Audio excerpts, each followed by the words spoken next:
The street was quiet. Too quiet for a Wednesday night. Dim streetlights flickered. The smell of damp asphalt hung in the air.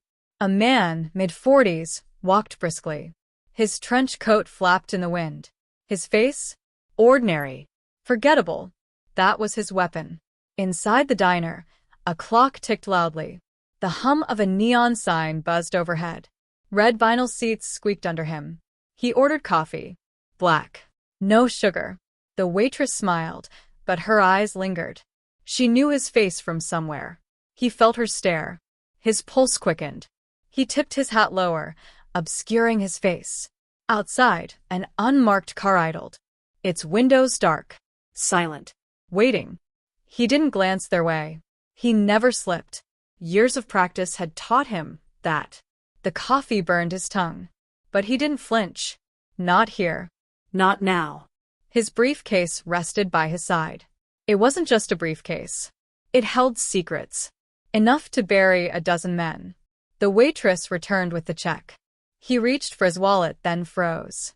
In the reflection of the diner window, a figure stood behind him. Tall. Dark coat. Staring. The man didn't turn around. Instead, he slid his wallet back into his pocket. He gripped the briefcase tightly. He stood, calm, deliberate. The figure didn't move. The man walked to the door. The bell above it jingled softly.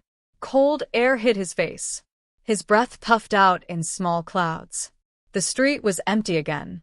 But he felt it. That crawling sensation on his neck. He was being watched. He kept walking. Each step echoed against the buildings. Ahead, the alley loomed. Dark. Silent. He hesitated. The briefcase weighed heavy in his hand. Was this a trap? A test? Or the end? He stepped into the shadows. The air smelled of mildew and metal. A faint drip echoed in the darkness. He stopped. Listened. The sound of a shoe scuffing behind him. His heart raced. But he didn't turn around. Not yet. He gripped the handle of the briefcase tighter. His knuckles turned white. The scuffing sound came again. Closer this time. Slow. Deliberate. A chill ran down his spine. He shifted his weight, ready to move. His breath quickened, but he stayed silent. The faint glow of a street lamp barely reached the alley. Shadows danced on the walls, distorted and menacing. He could feel someone there. Watching. Waiting. The air felt heavier now, oppressive. Then, a voice, low and sharp, cut through the darkness. You've got something that doesn't belong to you. The man's jaw tightened. He didn't reply. He heard the click of a lighter. A tiny flame illuminated a face. Gaunt. Sharp eyes. The figure leaned against the wall, exhaling smoke. You thought you'd slip away, didn't you? The man took a slow step forward. The briefcase swung slightly at his side. I don't know what you're talking about, he said, voice steady. The figure chuckled. A dry, humorless sound. Don't play dumb. We've been tracking you for months. Another sound emerged from the shadows. A second figure. Bigger. Silent. The man's pulse pounded in his ears. He calculated. 2 of them. 1 of him. But they didn't know his secrets. Not all of them. The first man flicked his cigarette to the ground. Hand over the case. The man tilted his head slightly. His fingers brushed against the latch. The briefcase wasn't just heavy. It was dangerous. Deadly in the right or wrong hands. He smirked. I don't think you want what's in here. The bigger figure stepped forward. The faint light revealed his massive frame. A glint of metal flashed, a gun. The man's heart raced, but his face remained calm. He took another step back, deeper into the alley. Last chance, the smoker said. The man's hand tightened on the latch. All right, he said. I'll show you what's inside. His fingers moved swiftly. The latch clicked open. But instead of revealing the contents, a blinding flash erupted. A burst of searing white light. The figure shouted, stumbling back. He moved. Fast. Silent. The briefcase snapped shut, already secured. By the time their vision cleared, he was gone. Only the sound of distant footsteps remained. Fading into the night, the footsteps echoed faintly, swallowed by the city's maze of alleys. He turned a corner, blending into the labyrinth of shadows. The cold night air stung his lungs as he moved. His mind raced faster than his feet. How had they found him? He was always careful, always 2 steps ahead. Yet tonight, they'd come too close. The briefcase felt heavier now, not just in weight but in consequence. Ahead, the faint glow of a convenience store appeared. He slowed his pace, adjusting his coat, his expression. Ordinary again. Forgettable. The sliding doors hissed open as he entered. The fluorescent lights buzzed overhead, harsh and cold. The clerk glanced up uninterested. Shelves lined with snacks and canned goods filled the small space. He moved to the back, grabbing a bottle of water. His hand trembled slightly as he unscrewed the cap. The water was cool, soothing his dry throat. But his ears stayed tuned to the door. Every sound, every movement, felt amplified. A bell jingled. He froze. Someone else had entered. He didn't look up, not immediately.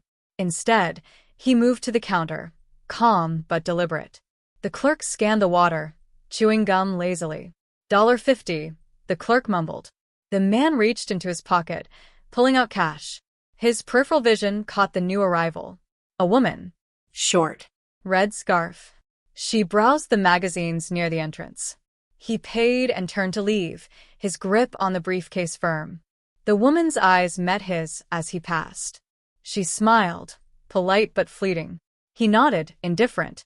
But as he stepped out, he caught her reflection in the glass door. She wasn't looking at magazines anymore. She was watching him. He picked up his pace, heading for the main road. Cars rushed by, their headlights streaking through the night. He needed to disappear. Again. But something felt off. He crossed the street, weaving through the traffic. In the corner of his eye, he saw her. She was following. Not hurried. Not obvious. But deliberate. His pulse quickened. He slipped into another alley, darker and narrower. The sounds of the city faded, replaced by his own breathing.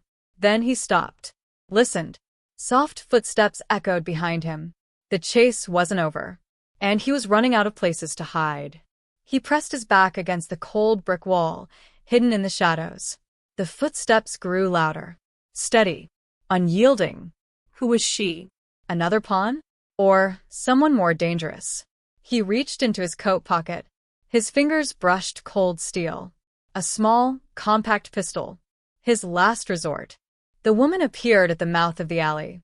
Her silhouette stood still, outlined by distant streetlights. She didn't speak. She didn't move. The tension crackled in the air like static. His grip tightened on the gun. Sweat beaded on his brow despite the cold. I don't know who sent you, he called out. But this ends here. The woman tilted her head, almost curious.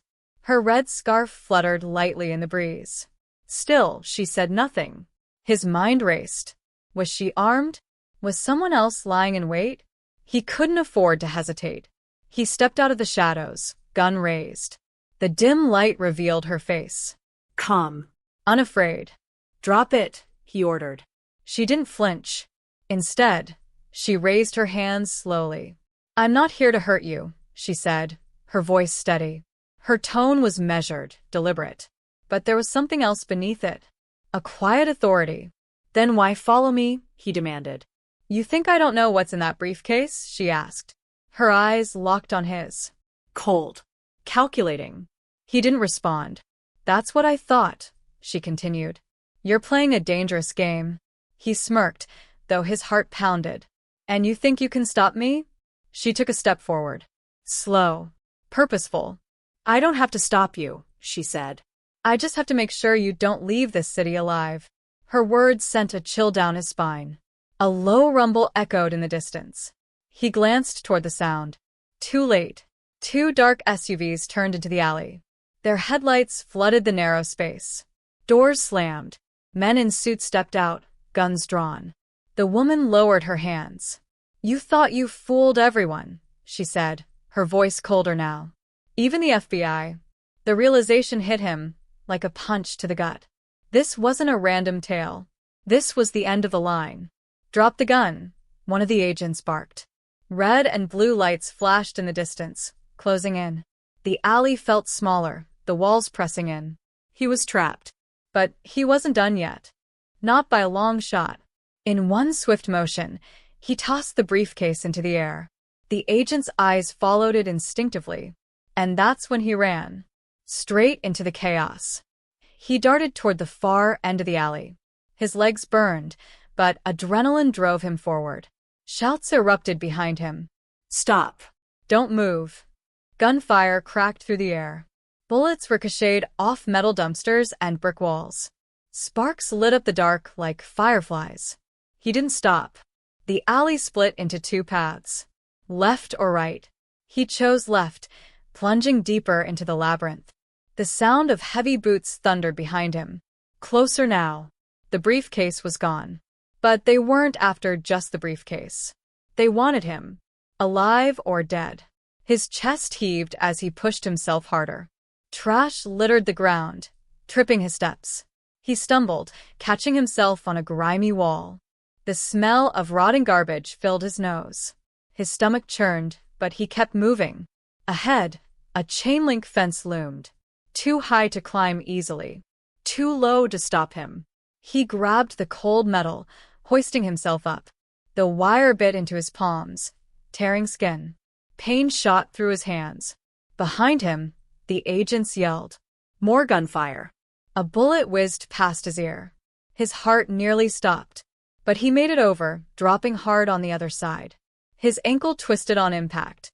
He hissed in pain but forced himself to stand. The fence rattled as the agents began to climb. He limped forward, his body screaming for rest. The alley opened into a parking lot.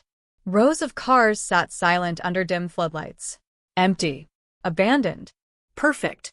He scanned the lot, looking for an escape. A black sedan sat near the far corner, its door slightly ajar. Luck. Or another trap. He didn't have time to care. He hobbled to the car, his breathing ragged. Sliding into the driver's seat, he found the keys in the ignition. A stroke of fortune. Or desperation left by someone else. He turned the key.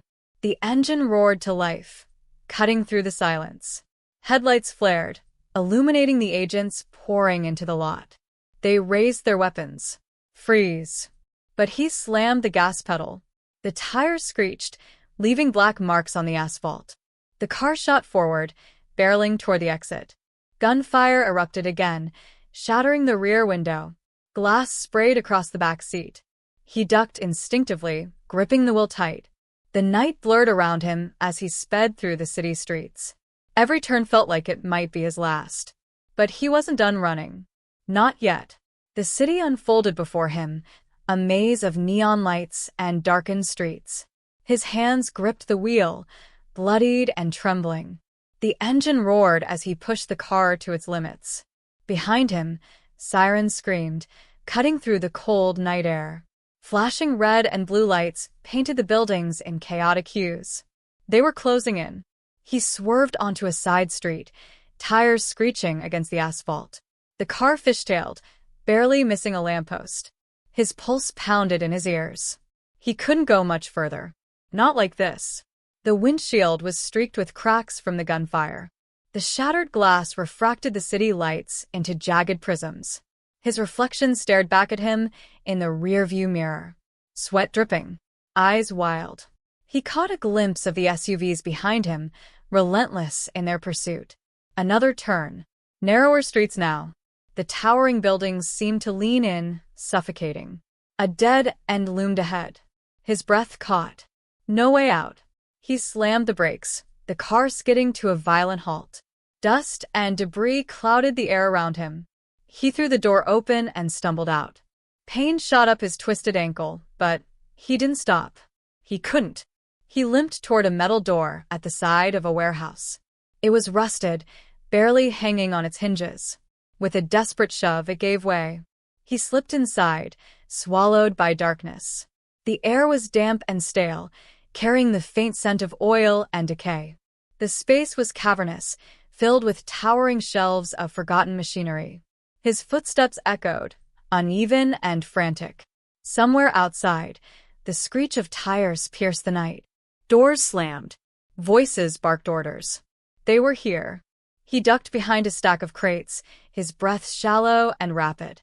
The cold steel of his pistol pressed against his side. He listened. Boots pounded against the concrete floor, growing louder. Flashlight beams sliced through the dark, sweeping the room. Shadows danced wildly across the walls. Spread out, a voice commanded. He could hear their movements, methodical and practiced. Closer. Closer. His hand hovered over his gun. The metallic click of a safety being disengaged echoed nearby. They were too close now. His mind raced, calculating his next move. Fight? Or vanish, one last time? The beam of a flashlight swept past his hiding spot. He held his breath, pressing himself tighter against the cold crate. The sound of boots echoed, deliberate and steady. Closer. A low voice murmured into a radio. Suspect is in the building. He's armed. Proceed with caution. He could hear his heartbeat thudding in his ears. His fingers grazed the pistol at his side. But he didn't draw it. Not yet. He needed a way out.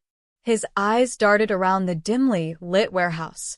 Above him, a rusted catwalk stretched across the ceiling. A narrow staircase led up to it, just a few feet away.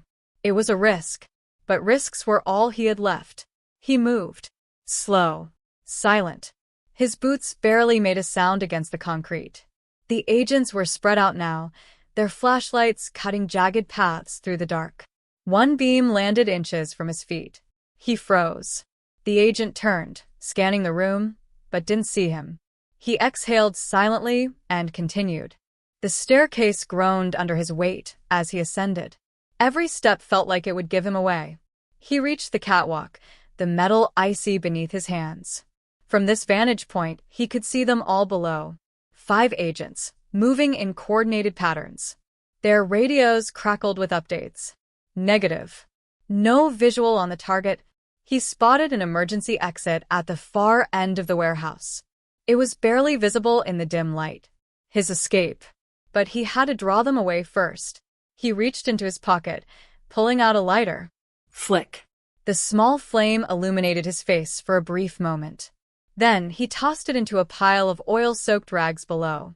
The fire caught instantly, flames licking upward in hungry spirals. Smoke began to fill the air, thick and acrid. Fire, one of the agents shouted. The others scrambled, their attention drawn to the growing blaze. He moved quickly along the catwalk, staying low. The heat from the fire rose, beads of sweat forming on his brow. The emergency exit was just a few feet away now. He reached for the door handle, his escape within grasp. A deafening voice boomed through the warehouse. Freeze. He turned. A flashlight blinded him, the agent behind it already aiming his weapon. Hands up. His grip on the door tightened. But he didn't raise his hands. Not this time. Instead, he smirked. Catch me if you can. In one swift motion, he kicked the door open and disappeared into the night. The fire roared behind him, engulfing the warehouse in chaos. And he ran, vanishing into the shadows once more. The fire behind him raged, its orange glow lighting up the night sky. Smoke billowed into the air, a signal to the city that chaos had erupted. He sprinted into the darkness, each step sending a jolt of pain through his twisted ankle. But he couldn't stop. The cold wind stung his face, carrying the faint echo of sirens in the distance. His lungs burned as he pushed forward, weaving through narrow alleys and empty streets. His mind was a storm, calculating every move. He knew the city better than anyone. Every shortcut, every hiding spot. But tonight it felt smaller. The walls seemed closer. The escape routes fewer. He glanced behind him. No headlights. No footsteps. Had he finally lost them? He ducked into an abandoned building, its windows shattered, its walls covered in graffiti. The faint smell of mold and decay filled the air. He crouched low, pressing his back against a crumbling wall. His breathing was shallow, controlled. He needed to think. What now? The briefcase was gone, lost in the chaos. But they wouldn't stop.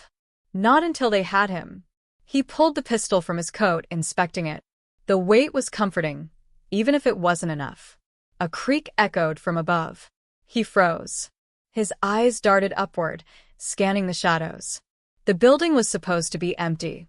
Was it the wind? Or had they found him again? Another sound. This time closer. Boots on old wood. He raised the gun, aiming toward the noise. His finger hovered over the trigger, ready to act. The silence stretched, thick and suffocating. Then, a voice cut through the stillness. "You really thought you could run forever?" It was her, the woman with the red scarf. She stepped into the faint moonlight streaming through a broken window. Calm. Confident. Unarmed. Or so it seemed. He didn't lower the gun. "You're persistent," he said, his voice cold. She smirked, folding her arms. "It's my job." "Let me guess," he replied. "You're here to finish what they couldn't." Her smile faded. "No," she said softly. "I'm here to offer you a choice." Her words hung in the air, heavy and unexpected. A choice? What could she possibly offer him now? "Keep running," she continued, "and you'll die in the next alley. Or work with us. And live." The weight of her proposal settled over him. The hunter was offering a deal. But at what cost? He didn't lower the gun. Not yet. "What's the catch?" he asked, his voice steady. Her eyes locked on his, unwavering. "The catch is simple," she said. "You help us take down the people you've been working for. Or we'll make sure you never leave this city alive." The room fell silent again. The fire from the warehouse glowed faintly in the distance, a reminder of how far he'd come. And how little time he had left. He lowered the gun. Just slightly. Enough to show he was listening. "Talk fast," he said. "Before I change my mind." Her smirk returned, faint but certain. She had him exactly where she wanted. The city was quiet now, cloaked in the uneasy calm that followed chaos. He sat in the back of the black SUV, its engine humming softly. The woman with the red scarf sat beside him, her demeanor as calm as ever. Her scent, a faint trace of jasmine, contrasted with the stale air of the city streets. The briefcase lay between them, retrieved from the fire by her team. Its contents remained a mystery to him, though he knew it was valuable enough to warrant his betrayal. Outside the tinted windows, the city moved on, unaware of the drama that had unfolded in its shadows. "You made the right choice," she said, breaking the silence. Her voice was steady, professional. But he could sense a flicker of satisfaction beneath it. He stared out the window, watching as neon signs blurred into streaks of color. "Did I?" he replied, his tone distant. She turned to him, her gaze sharp. "You're alive, aren't you?" He didn't answer. Alive, yes. But at what cost? The SUV slowed as it approached a private airstrip on the outskirts of the city. A sleek jet waited, its engines idling, ready to take him somewhere far away. Somewhere unknown. "This is your second chance," she said as the vehicle came to a stop. Her words lingered, both an offer and a warning. The door opened, and a gust of cold air rushed in. He stepped out, the weight of everything he'd lost pressing down on him. The woman followed, the briefcase still in her hand. She handed it to him, her expression unreadable. "Take it," she said. "You'll need it where you're going." He hesitated before grasping the handle. The cold metal felt foreign now, a burden he couldn't escape. As he walked toward the jet, her voice stopped him one last time. "Remember," she called out, "every choice has its price." He didn't look back. The jet's stairs creaked under his weight as he climbed aboard. Inside, the cabin was silent, sterile. A flight attendant greeted him with a practiced smile. He took a seat by the window, staring out at the endless darkness beyond.